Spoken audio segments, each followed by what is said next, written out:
So we have an HP EliteBook 850, and as you can see the keyboard is missing a button, and we're gonna change the keyboard today.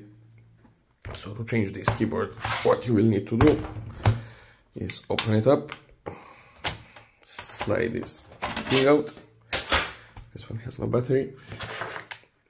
You will need to search on your plastics for engravings of keyboard. So that will be the screw that holds your keyboard.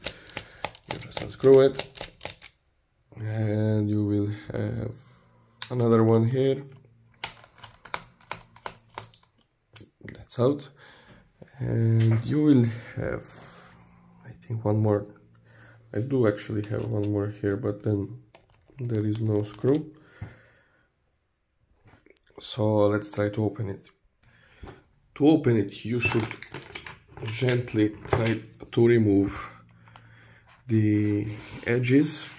However, you should use something plastic, otherwise you're gonna scratch it.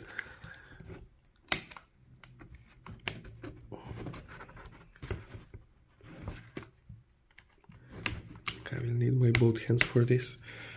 Okay, so I use both my hands. So once you have it out, you just clip it out. This will be holding your keyboard.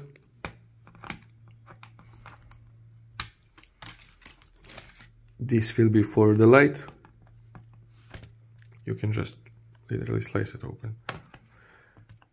And this will be for the mouse button, which is in the middle of the keyboard. So I'm just gonna get a donor keyboard. You're gonna slide it back, screw those screws, and that's how you change it.